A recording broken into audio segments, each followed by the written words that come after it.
जी अस्सलाम वालेकुम, मैं खैर शहजाद, आप देख रहे हैं मेरा यूट्यूब चैनल। और हमारी इस वीडियो में मतलब ये video it would be a series 2-3 videos की। और इसमें हम सारे वो प्रॉब्लम्स डिस्कस करेंगे। हम अच्छी सी एक लिस्ट बना के लाए हैं और इसमें वो सब प्रॉब्लम्स मैं डिस्कस करूंगा जो पाकिस्तानी स्टूडेंट्स बहुत ज़्यादा फेस करते हैं, जिसके बारे में बहुत सारे क्वेश्चंस पूछते हैं। और सिर्फ आज प्रॉब्लम्स ही डिस्कस नहीं करूंगा, इनके सोल्यूशंस भी बताऊंगा। छोटे छोटे मतलब जितना एज स्मार्ट एज पॉसिबल मैं उतना रखने की कोशिश करूंगा। और इसमें हर प्रॉब्लम को डिस्कस करेंगे। मतलब it would be a series. मैंने जैसे पहले बताया 2-3 वीडियोस इकट्ठी होंगी। मौसम अच्छा है, मैंने कहा चलो जाके बैठ के बनाते हैं।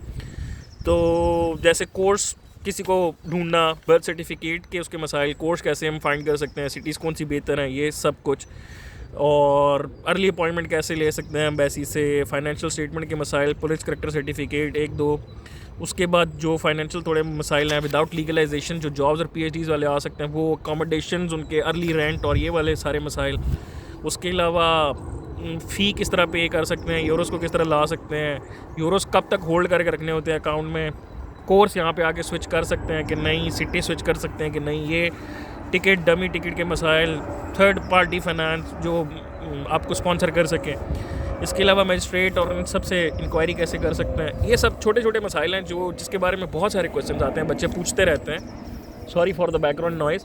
और उनको क्वेश्चंस मतलब ये बार बार आते हैं, तो मैंने कहा चलो इसके बारे में एक वीडियो बना देते हैं। ये मतलब इनका प्रोसीजर से कोई ताल्लुक नहीं होगा एज सच, लेकिन मतलब प्रोसीजर से तो ऑब्वियसली ताल्लुक होगा, लेकिन ये इस किस्म के मसाइल होंगे जिनके बच्चों के पास मोस्टली सोल्यूशंस नहीं होते, या तो उनको गलत जवाब मिलते हैं या सब कुछ। सबसे पहले तो बच्चे कहते हैं जी हम कौन सी सिटी में इस यहाँ से स्टार्ट करते हैं, क्योंकि कोर्स पहले सबसे इंपॉर्टेंट है।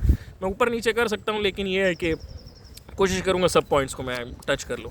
तो सबसे पहले तो बच्चे कहते हैं जी कि हम कोर्स मतलब अपना किधर अप्लाई करें, कहाँ पे हमें ज़्यादा अच्छा मामला मिलेगा, ये कुछ। तो आपको पता है, मैं अपनी बेशतर वीडियोस में पहले भी बता चुका हूँ कि हालात पहले जैसे नहीं है। आपको मैक्सिमम कोर्सेज में अप्लाई करना चाहिए। मतलब जो कोर्सेज आपको लगते हैं कि आपके लिए दे आर गुड और समथिंग लाइक दिस, आपको उनमें अप्लाई करना चाहिए। ठीक है। बहुत से बच्चे ये पूछते हैं कि सिटी कौन सी बेहतर है अप्लाई करने के लिए, जॉब्स के हवाले से, सेटलमेंट के हवाले से। तो सबसे पहली बात तो यही है कि यार Vienna on the top, yes, इसलिए कि वहाँ पे पॉपुलेशन ज़्यादा है, वहाँ पे जॉब्स अपॉर्चुनिटीज़ ज़्यादा हैं, वहाँ पे और सारे मसाइल इस तरह के कोर्सेज अगर वहाँ पे मिल जाएँ तो दे आर गुड। ओके, वहाँ पे पार्ट टाइम जॉब्स की। लेकिन आपको पता है इसके बाद मेरा जवाब क्या होता है कि आपको मैक्सिमम कोर्स में अप्लाई करना चाहिए, क्योंकि आप एक जगह अप्लाई अगर करते हो तो यू लूज़ या यू मिनिमाइज़ योर चांस। ठीक है, आपके चांसेस को आप मिनिमाइज़ करते हो, और जिसकी वजह से आपके मसाइल जो हैं वो फिर आपको एडमिशन सिक्योर करने में बड़े बड़े मसाइल हो जाते हैं। ठीक है, तो आपको अपनी जो है मैक्सिमम करने के लिए अपने चांसेस को आपको हर जगह अप्लाई करना चाहिए। सब सिटीज़ एक जैसी हैं, सब में जॉब अपॉर्चुनिटीज़ हैं। कुछ हैं छोटी छोटी, लियोबन, डरबन ऐसी कोई छोटी सिटीज़ हैं, उनकी यूनिवर्सिटीज़ में मसाइल हैं थोड़े से बच्चों को।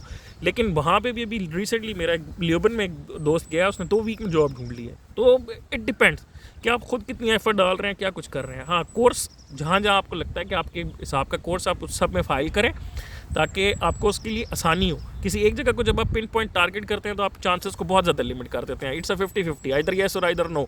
ना हुआ तो आपके पास क्या अपॉर्चुनिटीज़ हैं, क्या मामला आता है।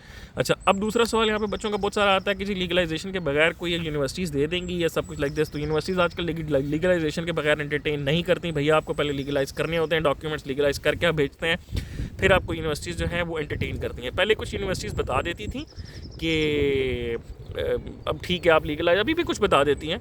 अगर आप उनसे पूछ लें कुछ समथिंग, तो पूछने डजंट कॉस्ट एनीथिंग। आप उनको ईमेल करके पूछ सकते हैं, वो आपको बता देंगे कि जी आपके डॉक्यूमेंट्स आर ओके, हम इनको कंसिडर कर लेंगे, यानी if you send the legalize documents और समथिंग लाइक दिस।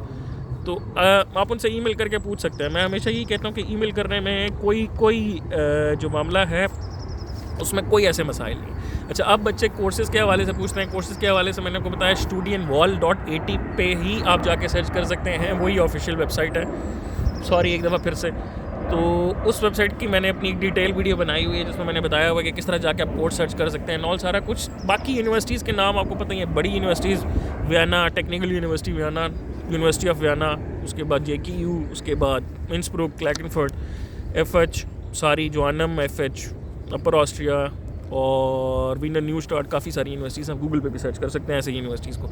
बाकी डिटेल्स, डेडलाइंस एंड ऑल सारी कुछ आपको कहाँ से मिलती हैं, वो डिटेल, डेडलाइंस एंड ऑल सारा कुछ आपको अपने पेज पे रिक्वायरमेंट्स के साथ जाके ही पता चलती हैं। किसी दूसरे बंदे से ये पूछना कि सर आप मुझे रिक्वायरमेंट बता सकते हैं या मुझे डेडलाइन बता सकते हैं, तो कोई बंदे को नॉर्मली इतने सारी यूनिवर्सिटीज़, इतने सारे कोर्सेज़ को कोई बंदा कैसे याद रख सकता है। और सारी कुछ पर्टिकुलरली इन पे चेंजेस भी होती रहती हैं। आप यूनिवर्सिटी की वेबसाइट पे जाएँ, उधर जाके चेक करें उसकी डेडलाइन क्या है, उनके डॉक्यूमेंट्स की रिक्वायरमेंट्स क्या हैं, उनके बाकी मसाइल क्या हैं, तो आपको वहाँ पे फ़ौरन पता चल जाता है। कोर्स के हवाले से ये सारे मामलात होते हैं इस तरह कि आपने उनको किस तरह देखना है। अच्छा, अब मामला जो कोर्स के बाद आपको सबसे ज़्यादा लोगों के पास आते हैं, वो कोर्स ढूंढ लेते हैं और सारा कुछ उसमें एप्लीकेशन भी हो जाती है। अब बच्चे आजकल ये पूछ रहे हैं जी कौन सी ऐसी है जो आइल्स के बगैर दे देंगे। भाई मोस्टली सब यूनिवर्सिटीज़ आइल्स के बगैर दे देती हैं, इंग्लिश प्रोफिशिएंसी लेटर एक्सेप्ट कर लेती हैं, और अगर कुछ आपके साथ आइल्स की कोई डिमांड भी करती हैं कुछ, तो आप उनसे आर्ग्यू कर सकते हो, उनको इंग्लिश प्रोफिशिएंसी लेटर दे सकते हो, वो आपको एग्जाम भी कर देती हैं। मोस्टली यूनिवर्सिटीज़ आपको इंटरव्यू के दौरान भी जज कर लेती हैं। 1-2 कुछ ऐसी हैं जो तो बिल्कुल जज ही इंटरव्यू के दौरान करती हैं, वो इंग्लिश प्रोफिशिएंसी भी नहीं मांगती, वो कहती हैं इट्स ओके, विल जज यू ड्यूरिंग योर इंटरव्यू, अगर इट्स ओके तो ठीक है। तो ये सब कुछ मसाइल होते हैं इंटरव्यू अब ये इसके हिसाब से। और बाकी इंटरव्यू जो यूनिवर्सिटीज़ लेती हैं नॉल, पहले बता चुका हूँ, आपका मोटिवेशन लेटर जो है वो सबसे इंपॉर्टेंट डॉक्यूमेंट होता है आपके लिए। तो उसके हवाले से आपको अगर मसाइल आपके हल हो जाएँ तो it's all good. Motivation letter पे अगर आपको वो अच्छे तरीके से आपने उसको बनाया हो, अच्छे तरीके से उसको इम्प्लीमेंट किया हो, तो इट्स ऑल गुड, फिर आपको कोई मसाइल नहीं होता है। बाकी इंटरव्यू मोस्टली रिलेटेड होता है आपका प्रीवियस एजुकेशन से, आपकी फ्यूचर आपके बारे में आपने क्या सोचा है, जिस कोर्स में आप अप्लाई कर रहे हो उसके बारे में आपको कितनी इन्फॉर्मेशन है, उसके बारे में आपने क्या रिसर्च की है, थोड़ी बहुत आपके फ्यूचर एस्पेक्ट्स क्या है उस कोर्स से रिलेटेड। तो ये सारी बातें होती हैं इसमें, ये सारा मामला हो जाता है आपकी उसका एप्लीकेशन का। अच्छा, अब बच्चे दूसरा जो एप्लीकेशन के बाद सबसे बड़ा बच्चों का मसला आता है वो आता है फाइनेंशियल। ये थोड़ी सी बात इसमें फाइनेंशियल कर लेते हैं, बाकी पार्ट 2 पार्ट 3 में हम बाकी चीज़ों की बात करना शुरू करेंगे इंशाल्लाह। फाइनेंशियल के मसाइल ये हैं कि पहले जी सवाल बच्चों का पैदा होता है कि जी पैसे कितने चाहिए, हम 10 लाख कर लें, 15 लाख कर लें। भाई इस तरह नहीं होता। ऑस्ट्रिया के फ़िक्स हिसाब किताब है 1111 euros for the age 24 above. अपनी वीडियोज़ में बता चुका हूँ, 24 से बिलो 600 समथिंग।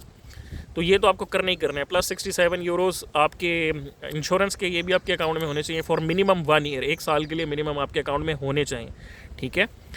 दूसरे साल के लिए आपको पैसों की एसेट रिक्वायर्ड तो नहीं होती, वो नहीं मांगते, लेकिन कुछ ऐसा प्रूफ होना चाहिए जिससे आप शो कर सकें कि आप दूसरे साल का भी जो है मामला एक्सपेंस शो कर लेंगे, ठीक है।